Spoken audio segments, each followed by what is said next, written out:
Bem-vindos à segunda parte da nossa emissão. Hoje é quarta-feira, dia do nosso Magazine Artes da autoria de Miguel Martins, mas já de imediato fico com o convidado de Carina Branco. Convidado.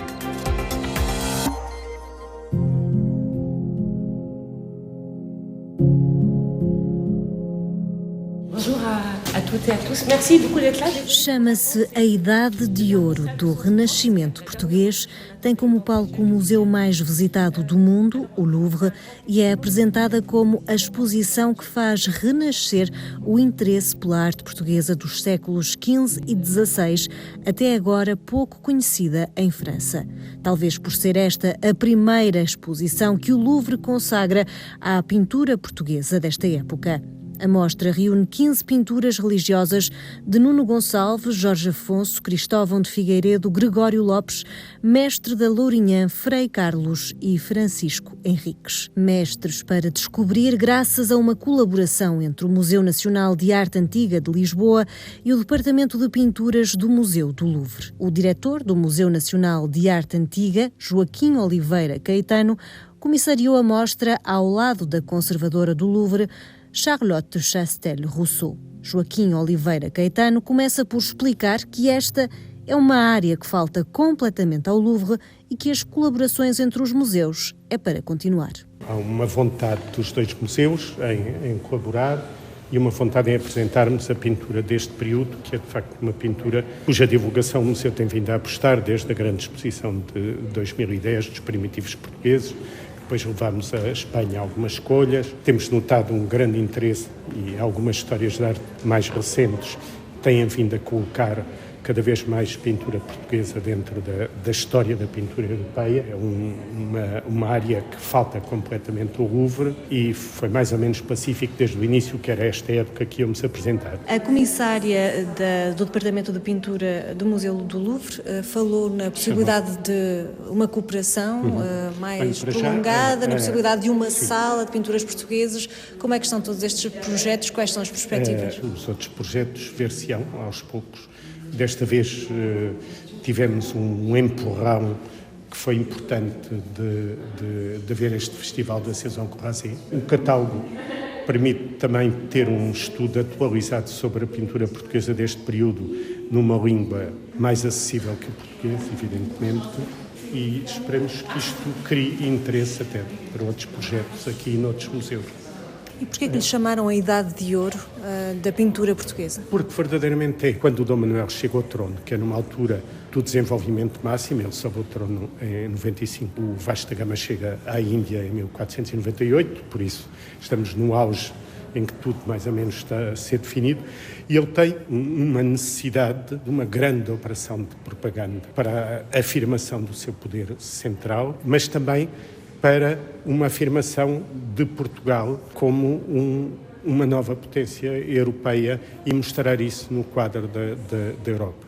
E isto, numa altura em que não há internet e que não há tudo isso, isto faz-se com a grande empreitada artística, e o Dom Manuel tinha um conhecimento extremamente eficaz, quer por razões de gosto próprio, quer porque tinha vivido já na sua juventude em Espanha e sabia muito bem o que os reis católicos tinham feito em Espanha, e ele vai fazer basicamente a mesma coisa. Ao mesmo tempo, em termos de história da arte, já estávamos em pleno Renascimento, na Flandres, em Itália, em França, portanto Portugal estava relativamente na senda desse Renascimento, atrasado. O que o Dom Manuel faz, porque havia de facto poucos pintores em Portugal e poucos artistas, e porque há dinheiro para a construção, o que leva a artistas, tal como leva comerciantes, tal como leva humanistas, de toda a parte do mundo, da Europa, a virem para Lisboa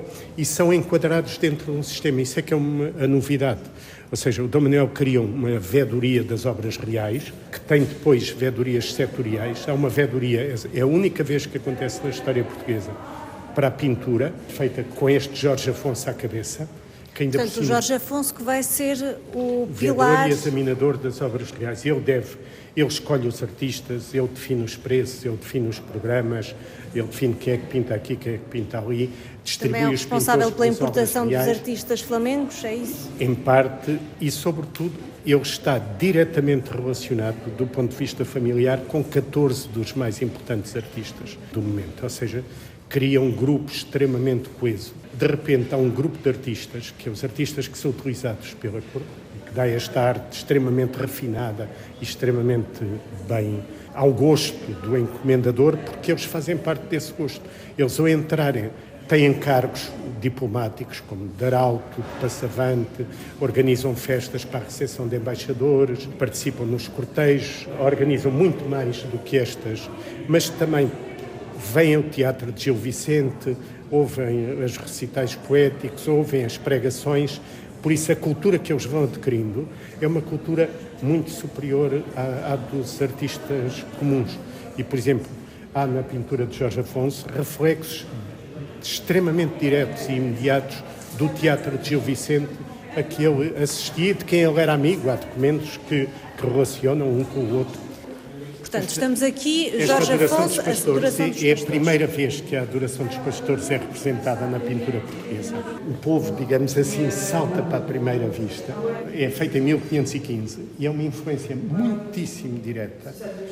É feito para a rainha Dona Leonor, para quem, poucos anos antes, o Gil Vicente tinha feito o Alto Pastoril castelhano, onde aparecem os pastores a adorar o menino e a falar à maneira da Beira, à maneira do Alentejo, com essa rusticidade toda. Ou seja, nós podemos ver aqui neste retábulo, não só neste painel, mas noutros painéis do retábulo, uma influência direta desse teatro do Gil Vicente, que dá exatamente essa dimensão da cultura de corte, em que a cultura literária influencia muito diretamente. Além da a cultura influência, visual. lá está, dos primitivos flamengos, dos primitivos italianos. Isso é sobretudo da Flandres, até porque as relações comerciais que temos, sobretudo com Flandres, é através de Antuérpia e de Bruges que se exportam a maior parte dos produtos ultramarinos, não é? E isso reflete-se. Há aqui outra obra bastante ousada para aquela época, portanto, O Inferno, de um mestre anónimo, não é?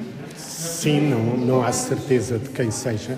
É um reflexo de uma visão do inferno que vem de Santo Agostinho, da Cidade de Deus, e que um pouco mudou ao contrário. Cada pecado que se tem, a avareza, a gula, tudo isso é pago no inferno. A questão é que isto mistura uma série de outras influências da literatura medieval, do Dante, por exemplo, da literatura clássica, com as três graças, que aqui são as representantes da vaidade invertida, e depois faz esta inovação de incorporar, como elementos do demoníaco, imagens do mundo extra-europeu. O Lúcifer tem uma série de adereços do Brasil, da África, uma espécie de ligação do mundo extra-europeu ao demoníaco. E depois, para epílogo, digamos assim, da exposição, escolheram uma tábua de Gregório Lopes, A Virgem com o Menino, foi pintada para o convento de Cristo Tomar, para a Rotunda, para onde o seu sogro, Jorge Afonso, já tinha feito uns enormes painéis que sobrepujavam estes, e o Gregório Lopes vai fazer uma série de painéis para cima do altar, e que são um conjunto de quadros muito interessantes, pintados entre 1536 e 1539, e são interessantes por questões de perspectiva, por questões da tentativa de incorporar novos valores do Renascimento, mas mantendo este aspecto de uma arte que é quase um espelho da vida de corte e da concepção de beleza que essa corte tinha na altura. A paz, a música que está sempre presente, como estava presente nas reuniões de corte. O Dom Manuel gostava de despachar a ouvir música, por exemplo. As palavras de Joaquim Oliveira Caetano, diretor do Museu Nacional de Arte Antiga de Lisboa e comissário da exposição A Idade de Ouro do Renascimento Português, patente no Museu do Louvre, em Paris, até 10 de outubro.